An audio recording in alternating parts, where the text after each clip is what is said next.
Chapter 28. Don't go breaking my spine. With the help of his Stinky Kong 2000 mecha suit, Mr. Meaner was victorious. He picked up Old George and Old Harold in his mighty metallic fist and began to squeeze. "Hey, don't kill those guys!" cried Mr. Krupp as he dried his face on an old red towel with black dots on it. "You'll ruin my lawn!" He just dried his face, Old Harold gasped. "Now's our chance." Old George and Old Harold reached out weakly and snapped their fingers. Snap, snap! Suddenly, a silly smile spread across Mr. Krupp's freshly dried face.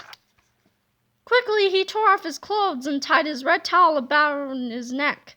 The battle of the century was about to begin. Chapter 29, The Incredibly Graphic Violence Chapter Part 2 in Flipporama. Somebody done somebody's Kong wrong.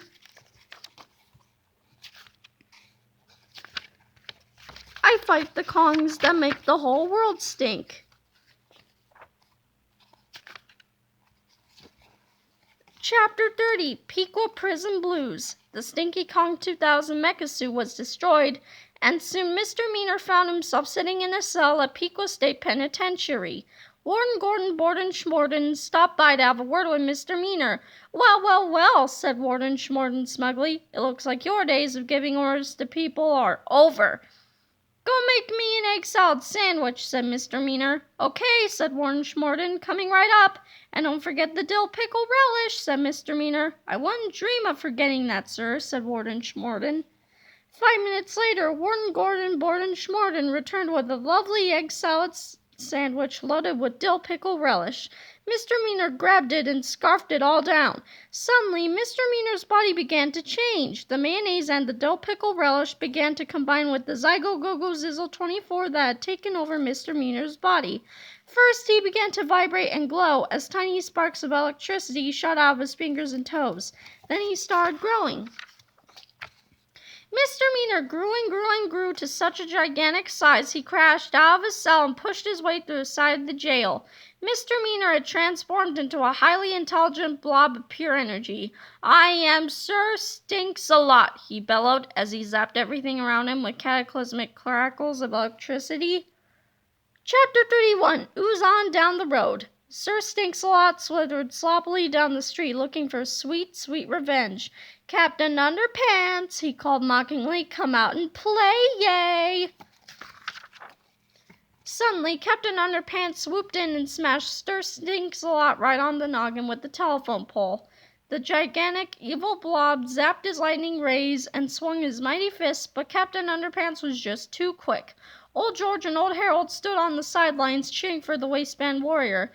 "Get him, Captain Underpants," shouted Old George. "Let's win this thing so we can all go home," shouted Old Harold. Splat! Sir Stinks-a-Lot was getting very frustrated and annoyed. Then he thought of something really smart.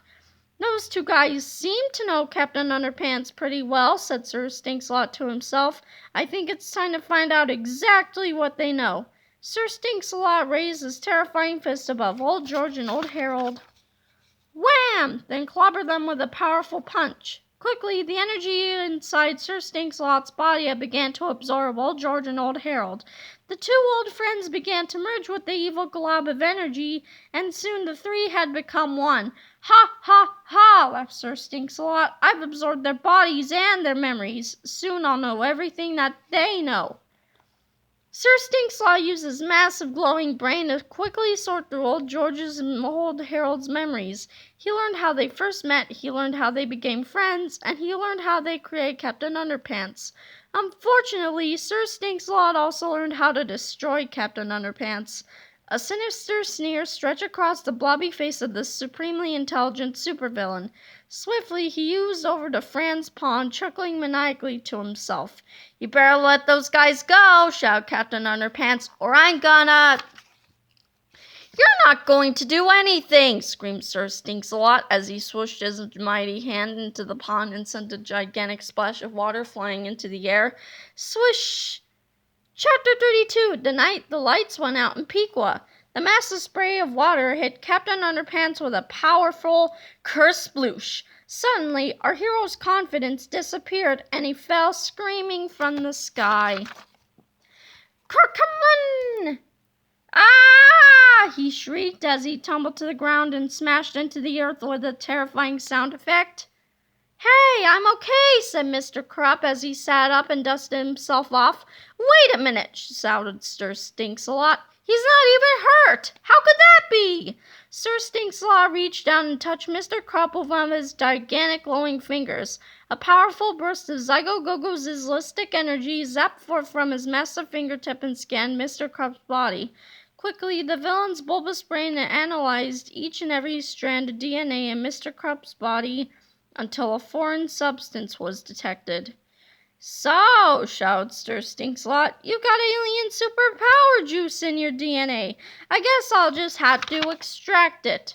Sir Stinks-a-Lot's finger grew brighter and brighter as he performed one of the most complicated laser surgeries ever, a superpower juice-ectomy.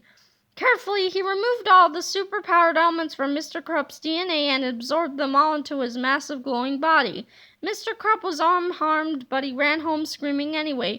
Now I've got superpowers, laughed Sir Stinks-a-Lot, and now I am truly unstoppable.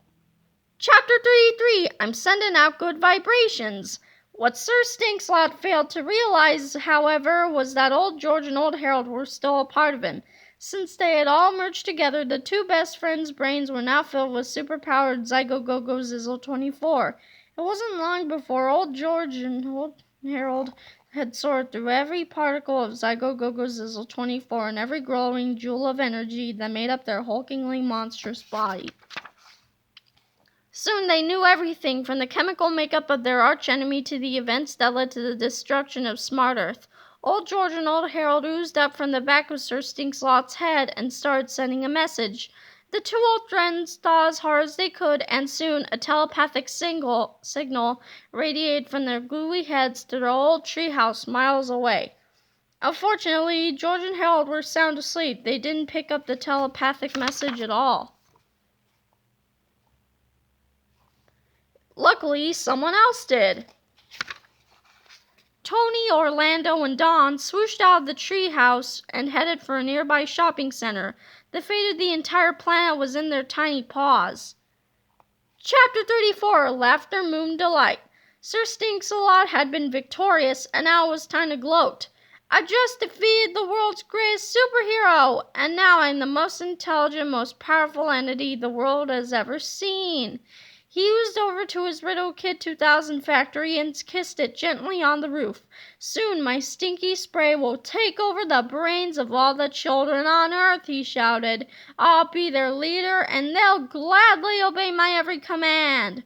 Sir Stinks-a-Lot threw back in his hideously huge head and laughed and laughed and laughed. Ha, ha, ha, ha, ha. Ha, ha, ha, ha. Chapter 35, to make a long story short, Chef Goldblum. Chapter 36, Stuck in the Puddle with You. The terrible explosion blasted Sir Stinks-a-Lot's body apart, releasing a powerful electromagnetic pulse and launching the superpower juice and the Zygo-Go-Go-Zizzle-24 deep in outer space. The factory was destroyed, the Riddle Kid 2000 had disintegrated, and all that was left was a big stinky mess. A crowd of people gathered around Fran's pond to view the horrible glob of devastation. Suddenly, the blob began to bubble and move. Then Old George and Old Harold climbed out of its gooey center. They were completely unharmed. Hooray! Shouted the crowd of people. The glob began to bubble and move again. All at once, Tony, Orlando, and Don popped out. They were fine also. Yippee! Cheered the crowd of people. Finally, the glob bubbled and moved one last time, and Mr. Meaner popped his head out. He was back to his old self, too. Aw, man! Moaned the crowd of people. Chapter 37, Back to Normal. George and Harold woke up to the rising sun and looked out their treehouse window. The whole city looks like it's back to normal, said George. Even the stinky brown clouds had disappeared, said Harold.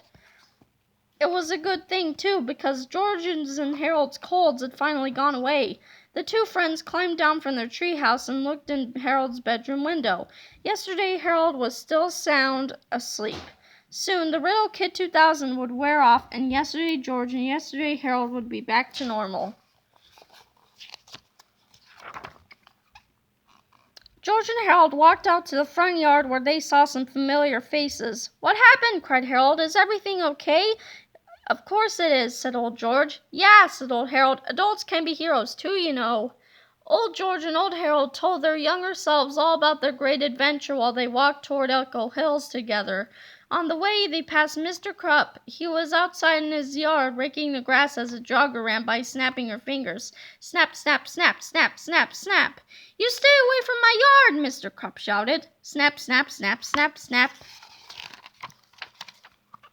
"What's going on?" cried Harold. "Mr. Krupp just heard somebody snap their fingers and he didn't turn into you-know-who?" "I have no idea how that happened," said old George. "Perhaps it was the electromagnetic pulse that erased the hypnotic spell from Mr. Krupp's brain, or maybe it happened during the superpowered juicectomy. Nobody knew for sure, but for some strange reason, Mr. Krupp was now back to normal too."